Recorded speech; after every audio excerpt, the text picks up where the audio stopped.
Hello, my name is Diana Lisbedroman Maldonado, and I'm going to talk about code switching. It refers to the practice alternative between two or more language or dialects within a conversation, sentence, or discourse. This often occurs in bilingual or multilingual classroom or environment, where speakers switch from one language to another based on the context, audience, or the topic that they have. It is a natural and often unconscious way of adapting to different social and linguistic situations.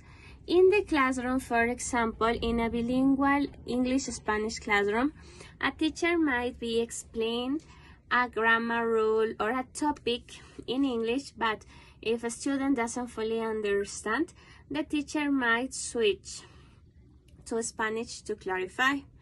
For example, if we are studying about the second conditional, we could say, if I were you, I could paint it black. ¿Entienden? And you switch just for clarification, which helps students who might be more comfortable with the Spanish grasp to concept better. Thank you.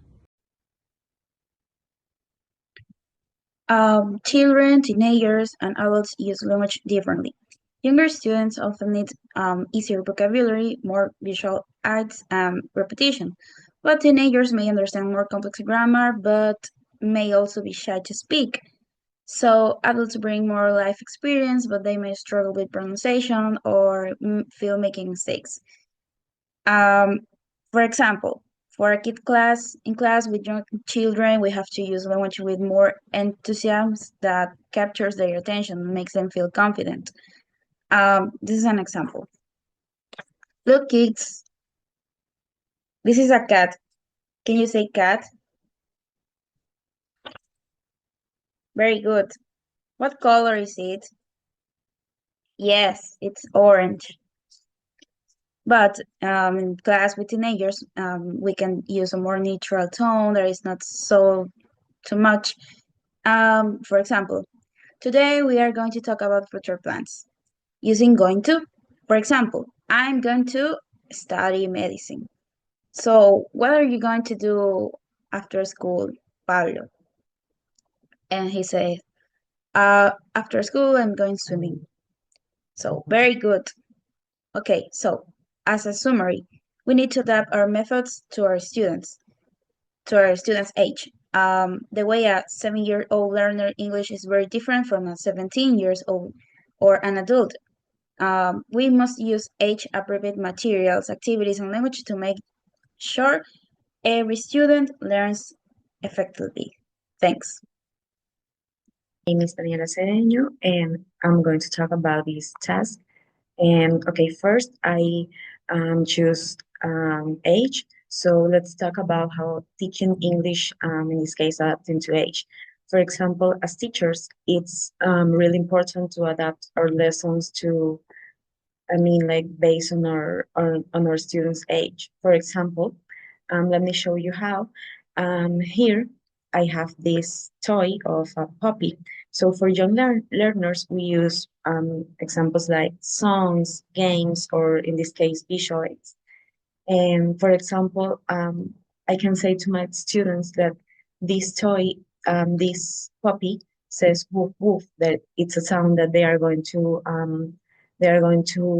remember. Okay, so it's something that is going to keep them engaged and help them like learn through the play. And in the other hand, we have the learners. And here we can focus on real life language. For example, instead of like maybe singing, we may say, this dog barked loudly last night, or this pink dog is the dog of a, for example, a person of Carla, of Mario. So they are going to remember based on this. So this builds like practical vocabulary that they can actually use.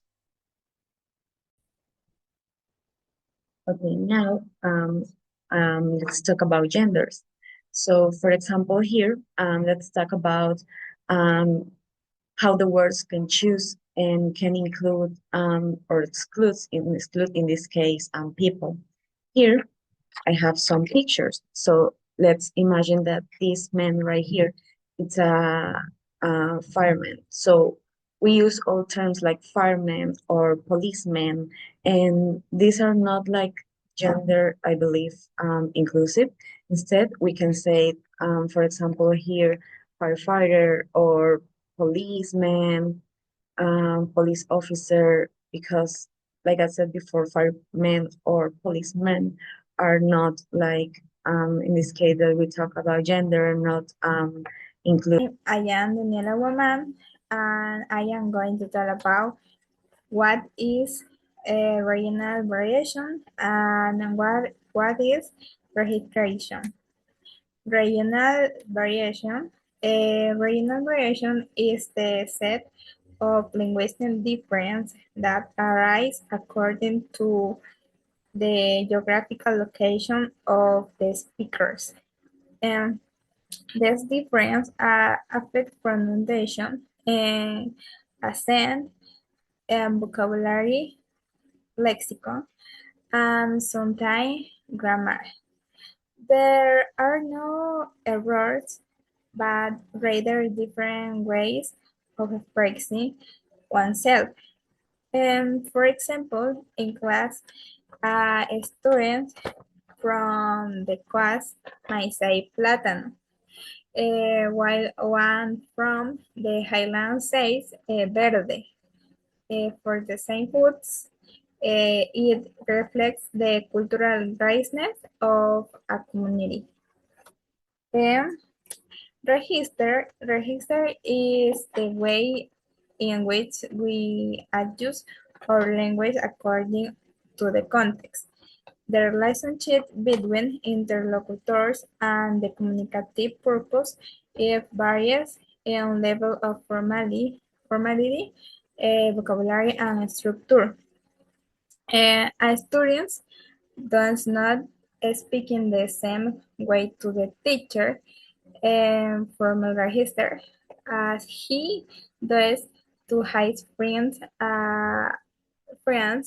at recess informal register. Understanding register helps students communicate effectively in different situations. And it is town transformations or role playing in the classroom.